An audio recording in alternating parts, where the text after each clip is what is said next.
வணக்கம் ஐடியா மக்களே. ஸோ இன்றைக்கி வந்து எனக்கு என்னோடய காலேஜ் விலாக் தான் உங்ககிட்ட லைட்டாக ஷேர் பண்ணுறேன். ஸோ காலையில் வந்து ரொம்ப டைம் ஆகிடுச்சு, அதனால் தம்பி வந்து பஸ் ஸ்டாண்டில் விட்டுட்டேன். அதுக்கப்புறம் பஸ்ஸு டக்குன்னு வந்துருச்சு கிண்டியில். பஸ் ஏறி போயிட்டேன். போகிற வழியில் வந்து ஒரு சேரி நகர் ஒரு பெட் ஷாப் இருந்தது. டிராஃபிக்கில் பஸ்ஸு ஸ்லோவாக போயிட்டு இருந்தது. அப்போ ஜன்னல் வழியாக எடுத்தேன். எவ்வளோ அழகாக இருக்குல்ல பார்த்தீங்களா அந்த பறவைகள். நான் வந்து பெருசாக பெட் லவர்லாம் இல்லை, அது பார்க்கும்போது ரொம்ப அழகாக இருந்தது. ஸோ அதை உங்ககிட்ட ஷேர் பண்ணணும் அப்படின்றதுக்காக அந்த வீடியோ. ஸோ விஷயத்துக்குள்ளே வரேன்.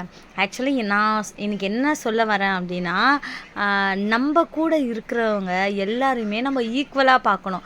ஸோ இவங்க இப்படி தான், அவங்களோட ரேஞ்ச் இப்படி தான், இவங்களோட ஸ்டேட்டஸ் இப்படி தான், அப்படி தான் யாரையுமே நம்ம கம்பேர் பண்ணவும் கூடாது. ஸோ அவங்கக்கிட்ட இருக்குது, ஓகே இருந்துக்கலாம், நம்மக்கிட்ட இல்லை, நமக்கு வேண்டாம், அவ்வளோதான்.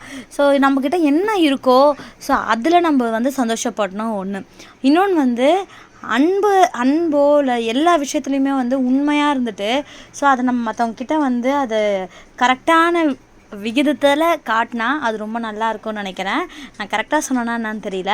ஒருத்தவங்கக்கிட்ட தான் நம்ம வந்து இந்த லாபத்துக்காக ஓகே இவங்கக்கிட்ட பேசினா நமக்கு இது கிடைக்கும் அது கிடைக்கும் அப்படின்ற நோக்கத்தோடு பேசாமல், ஸோ முடிஞ்ச அளவுக்கு அன்போடு மற்றவங்கக்கிட்ட பழகும்போது பேசும்போது அது ஒரு விதமான மனசில் எந்த ஒரு பாரமும் இல்லாமல் மனசுக்கு ரொம்ப அமைதியாக இருக்கும். நம்மளை சுற்றி வந்து நல்ல நல்ல மனிதர்களை நம்ம சம்பாதிச்சிக்கிறதுக்கு ஈஸியாக இருக்கும். ஸோ எப்பயுமே கெத்தாக தான் இருக்கணும்னு நினச்சா அது நல்லதில்லை. ஸோ கெத்துலேருந்து கொஞ்சம் கம்மியாக இறங்கி வந்து எல்லாருக்கிட்டேயும் அன்பாக இருக்கும் பொழுது அது ஒரு புதுவிதமான ஒரு அனுபவத்தையும் அன்பையும் கொடுக்கும். ஸோ நான் என்னோடய கிளாஸ்லேயும் சரி, என் கூட இருக்கவங்கக்கிட்டேயும் சரி, யாருக்கிட்டையுமே வந்து நான் வந்து கெத்தாக இருக்கவும் மாட்டேன். ஸோ இருக்கிறதையும் வந்து நான் அலோவ் பண்ணவும் மாட்டேன். என் கூட இருக்கிறவங்க அப்படி இருந்தாலும் அப்படி இருக்காதீங்கன்னு நானும் சொல்லுவேன். முடிஞ்ச அளவுக்கு எல்லாருமே அன்பாக இருப்போம், சந்தோஷமாக இருப்போம். ஸோ நாங்களாம் கெத்து அப்படின்ற அந்த எண்ணம் நமக்கு வந்துருச்சு அப்படின்னாலே நம்ம லைஃப்பில் தோத்துறதா நான் நினைக்கிறேன். Be happy. சப்ஸ்கிரைப் பண்ணுங்கள்.